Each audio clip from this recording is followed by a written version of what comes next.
Mr. Duke, thanks very much for coming in. What do you say to those who say, who charge, and there are many, that you're there in Tehran at this Holocaust conference simply because you hate Jews? Well, first off, Mr. Blitzer, I resent the introduction you made of me. You mentioned the Ku Klux Klan 11 times.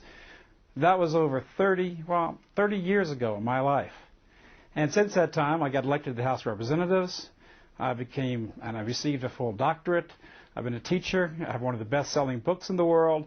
And you interview many former communists in governments all over the world, and you don't introduce them by saying former communist, and certainly not 11 times. I think you're biased because you're a former lobbyist for AIPAC. You're a Jewish extremist, supporter of Israel, so you want to bias anyone who criticizes Zionism. Well, do you hate Jews? No, I don't. Do you hate people who don't want to be controlled? Do you hate Americans who don't want the Israeli lobby to have Americans fight and die and thousands maimed because Israel wants it in the Middle East? We have a war in Iraq because Israel wanted that war, not for American interests. They lied to us about weapons of mass destruction, and now they're trying to get America into war against Iran. And I think it would be a tragedy for this country, a tragedy for the world.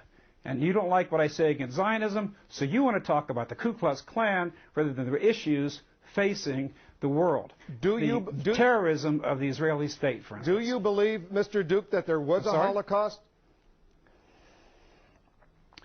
I believe, sir, that the only way we can know whether there was a Holocaust or the nature of it is freedom of speech. I don't think we should be locking people in prison in Europe, even elderly people in their 80s, because they dare to have a different opinion about an historical event.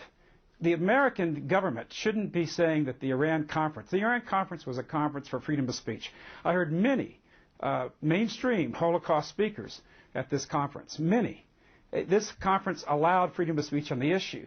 The American government and Tony Blair and George Bush should be saying it's a disgrace that David Irving, a worldwide historian with books in almost every library of the world, is in prison right now in Austria because he said something the Zionists don't like about the Second World War. Do you believe in a two-state solution to the Israeli-Palestinian conflict, a new state of Palestine living side by side with the state of Israel? I think that's probably the best solution. I think you have to ask the people who live there of both Israel and the Arab countries.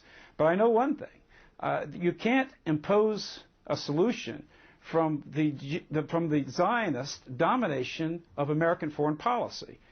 Pearl and people like Wolfowitz, Feith, Wormser, Crystal, Abrams, we can go on and on. It sounds like a Jewish wedding. They have set American policy, and they've hurt American interests in the Middle East. Just as I've said for years, as Walt and Mearsheimer of Harvard have said, it's a fact. And we are dying right now in Iraq because we're there for Israel's interests. We've got no oil out of this war. I said I went around the world, around the country before this war. Let me interrupt for a moment, Mr. Duke. As far as I know, the President of the United States, who's the Commander-in-Chief, is not Jewish. The Vice President of the United States is not Jewish. The Secretary of Defense is not Jewish. The National Security Advisor to the President, not Jewish. The Director of the CIA, not Jewish. Are these people simply tools of the Zionist conspiracy? They're not tools of a conspiracy, but they are definitely tools of the Zionist media and political power. Even the Washington Post said that 60% of the contributions for the Republican Party come from Jewish sources. Plus, if any politician in America dares to criticize Israel, millions will go to his opponents, and he will be attacked in the media where Zionists have incredible power. Even the Jewish Chronicle, the Jewish Los Angeles Times, excuse me, not the Los Angeles Times, the Jewish Times of Los Angeles, stated that 4 of the 5 conglomerates, largest media conglomerates, are owned by Jews, and the 5th is even more pro-Israel than some of those conglomerates. We have a controlled media in the United States, and that's why we're not hearing the truth about this conference. This conference is about the fact that there must be freedom of speech.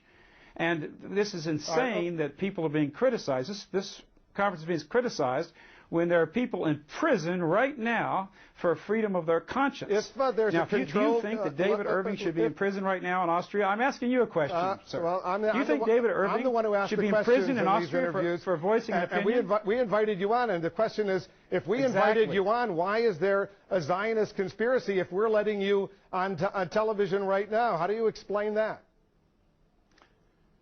Well, how do I explain that? I think that you can't affect the news. I think you have to put some spin on what's happening. But we didn't have to invite Iran. you on CNN. And you want to. It's an attack mode. Always an attack mode when people like myself come on there.